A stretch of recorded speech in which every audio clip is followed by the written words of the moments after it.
Boleh sebelum semasa kita masih di rumah, tapi kalau besar kan boleh, jadi harus keluar dengan jarak yang sudah.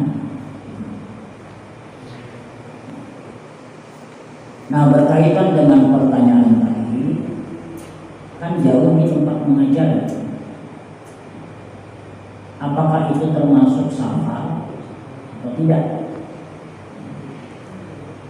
Jadi di dalam bahasa Arab itu memang ada istilah safar, ada istilah dhahabah. Ada istilah safar, ada istilah dhahabah. Kalau dalam adat masyarakat bahwa dari sini ke Balangan kemana? Ke Awayan itu dinilai dalam kacamata adat sebagai safar, maka boleh dia kelebihan. Tapi kalau dalam kacamata adat, pandangan orang, kebiasaan tradisi masyarakat bahwa itu kada dianggap safar, maka hukumnya dhahabah. Berarti ada boleh mendapat, berarti ada boleh meninggalkan salat. Itu disebutkan salah satu apa yang disebutkan di dalam Sahih Muslim. Jadi beda kata-kata anak musafir dengan anak agama. Ya, anak musafir dengan anak. Itu kalau kita kembali kepada ruang lingkup bahasa, membedakan antara dhahabah dengan safar. Tapi kalau misalnya kita lihat dari segi madhannut ta'ab,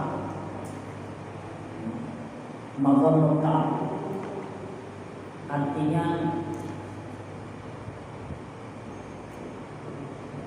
kelelahannya,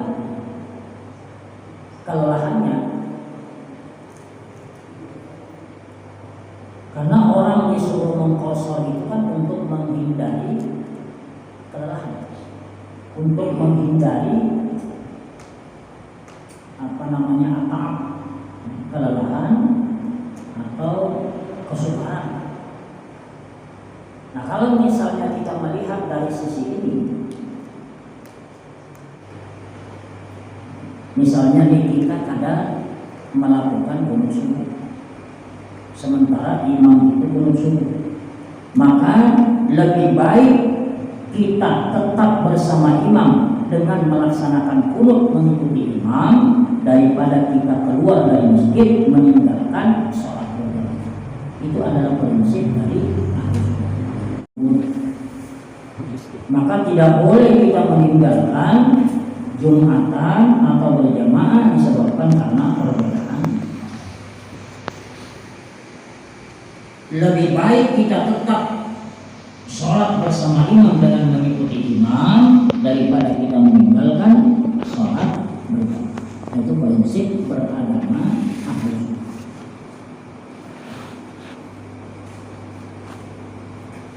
Prinsip beragamanya ahli sunnah. Jadi apabila ada orang yang sholat hadir ke satu masjid, lalu kemudian dia tinggalkan masjid itu karena imamnya melakukan hal yang tidak sependapat dengannya, maka inilah ahlul bidah, karena menyalahi perbuatan para imam al-hadis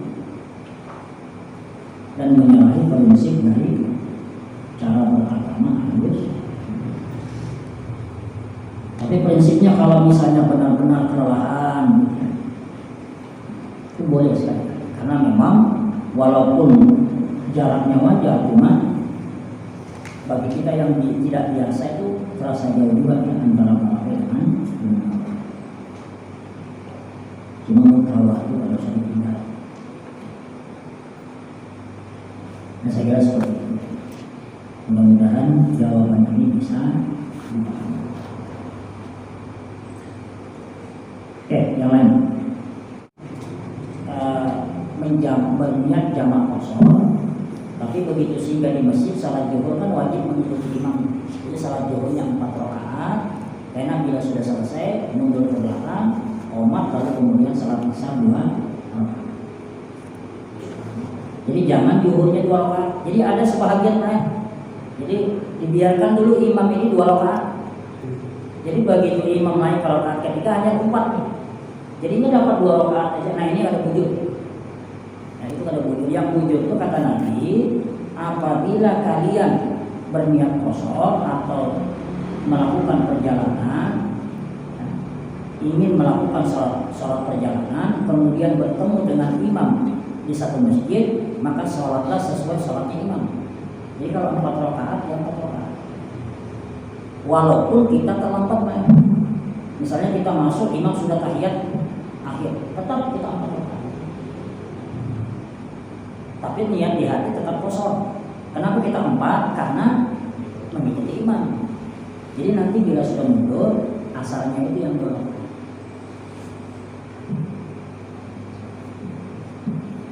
Jelas kan? Nah, ini penting masalahnya Bapak Hari juga sendiri. Ya, mana juga lancar berbeda. Nah silakan Pak. Beri aja lagi Pak. Nah, nyambungin tadi. Angkat suaranya. angkat dia suaranya.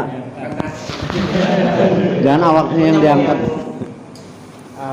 Kasar berarti ini alangkah lebih baiknya itu yang mana gitu kan. Belum pernah bertemu, bahkan dari kami pribadi ketika kami rombongan itu kan tinggal di sebuah masjid, lalu masjid kan lagi sholat berjamaah. Nah jadi karena kami rombongan yang ada, jadi ada yang memisahkan diri, bukan memisahkan apa, membentuk jamaah baru berijamaah di tempat yang lain, tapi memang menunggu selesainya sholat jamaah yang ada. Mana bagusnya antara mengikuti langsung mengikuti imam pada jamaah itu atau membentuk jamaah baru, meskipun kan menunggu sampai selesai jamaah yang ada.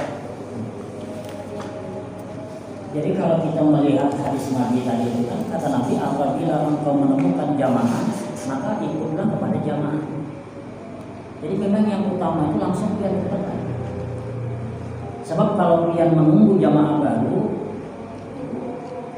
ya ada ruang kayak itu kan, ada ruang untuk, padahal itu kan sudah waktu ibadah kita masih. Jadi ikut aja, ikut bersamanya. Karena begitulah prinsip dari zahir hadis tadi. Bahkan Pak, walaupun kita sudah sholat di satu tempat, kemudian misalnya gini lah, kan biasanya ada pertemuan habis asar misalnya. Jadi kita sholat asar dulu di sini, berarti kita pertemuan di Keramat misalnya. Ternyata di Keramat itu begitu kita sampai di Keramat orang masih sholat misalnya, maka kita tetap disunahkan untuk mengikuti sholat yang ada di situ. Cuma nilainya sunnah kan? Nilainya sunnah. Kalaupun kada hendak ada apa-apa, cuma Nabi mengajarkan kayak itu. Apabila kalian sudah sholat di perjalanan kalian, sudah sholat di tempat kalian, setelah itu pian sehingga di satu masjid di situ ada jamaah, maka ikutilah jamaah. Maka salah satunya akan dinilai sebagai sholat sunnah. Daripada pian kepandiran kada kalau. Jadi berdasarkan zahir hadis 4, jangan tunggu jamaah kekawanan. Kemudian lagi malah, andai kata ini sholat berjamaah, kemudian di sini sholat berjamaah juga, karena kadang-kadang kan kita hendak lakas ya, kita sholat dulu, kita sholat. Jadi ada 2 jamaah, pertama jamaah mukim, yang kedua jamaah rombongan di belakang. Yang seperti ini dimakruhkan, dibenci, karena berjamaah itu kan dimaksudkan agar hati kita satu. Jadi kalau banyak jamaah itu nanti hatinya dipilah-pilah. Mun hendak juga, cuma yang utama bang tadi lah. Mun hendak juga, ini pendapatnya ulama-ulama Malikiyah. Ulama-ulama Malikiyah itu Pak, pendapat mereka mengatakan bahwa sholat qashar itu lebih muakkad daripada sholat berjamaah bagi musafir. Jadi kalau kita mengikuti pendapat Malikiyah, di belakang di situ di depan di situ misalnya orang sholat berjamaah, karena kita berakas boleh kita sholat kosong, tapi di pelataran masjid, jangan di dalam masjid, di pelataran masjidnya. Nah, sholat berakaat udah selesai langsung. Nah, itu pendapat ulama. Nah, menjadi mazhab Malikiyah. Jelas ya. Jadi yang utama langsung tempat kalau sama nunggu.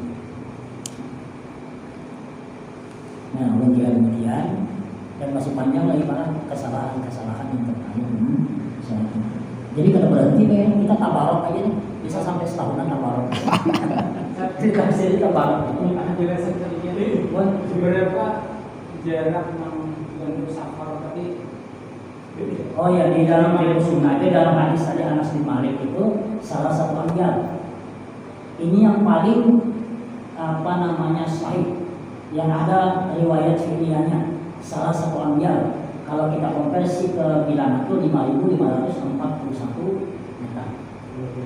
Maksudnya menggambarkan ini benar yang memastikan jadi kata Ibnu Taimiyah, ukuran jarak yang ditetapkan oleh para ulama itu sebenarnya tidak ada. 5.500 Contoh misalnya ada meter, yang ya. menetapkan bahwa jarak Apalagi itu dulu kan harus 3 hari 3 malam. Nah, 3 hari 3 malam hanya boleh kosong. Dalilnya apa?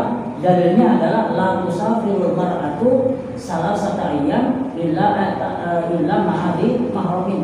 Jadi dalil yang digunakan itu tidak boleh perempuan berjalan jauh kecuali disertai muhrim. Disertai mahram. Nah, ini kan antara ada benar. kasus ini dengan kasus jarak itu kan ada kaitan. Cuma itu dijadikan dalil, makanya kata Ibnu Taimiyah apa yang ditentukan misalnya 80,60 sekian, nah, itu sebenarnya tidak dibangun di atas dalil. Jadi yang betul-betul ada dalilnya itu adalah riwayat Anas. Nah, cuma catatan terakhir, kalau ragu-ragu berulang, karena di dalam mabadi awaliyah dalam usul fikih itu disebutkan ar-rukhasu la tunatu bisyak. Jadi rukhsah itu tidak diberikan kepada yang ragu-ragu. Misalnya kita sudah belajar berapa jarak boleh mengkosor, 5.541 meter. Berarti sampai di pantai boleh mengkosor. Nah, cuma dia ragu-ragu. Asal ada apa? Orang ini boleh mengkosor. Dia wajib sholat sempurna. Jadi orang yang ragu-ragu kadang dibolehkan untuk mengambil rukhsah. Tapi bagi yang yakin silakan. Ar-rukhasu la tunatu bisyak. Rukhsah itu tidak dibenarkan dilakukan bagi yang ragu. Makanya jangan biasanya kita dilakukan itu kalau binbus itu macam sampai 70 mil. Binbus ini belum binbus. Padarnya itu adalah sehari semalam mengambil. Ada yang mengatakan 40. Nah, jadi dalil yang 80 tadi 40. Padahal riwayatnya itu riwayat lemah. Itu dari Ibnu Umar dengan Ibnu Abbas riwayatnya. Jadi yang paling bisa dipegang itu adalah riwayat Anas bin Malik karena dia pelakunya langsung. Saya sholat 4 rakaat zuhur di Madinah bersama Nabi, kemudian sholat 2 rakaat asar di Zulhulaifah. Jarak antara keduanya salah satu amjad 3 mil, 5.541. Nah, ini yang paling jelas. Dalilnya dalam kitab Sahih Muslim. Ini sebenarnya asbabul wurud Namanya? apa? Ini asbabul wurud yang Anas itu anak-anak keluar dari Madinah melakukan perjalanan bersama Nabi. Ada orang. Ibnu Hazm mengatakan Nabi tidak pernah mengkosor kurang dari itu. Nah, berarti kan jarak minimalnya 3 mil. Cuma bagi yang yakin ragu-ragu payah. Asal keparakan nih. Tapi memang ada dari. Oke,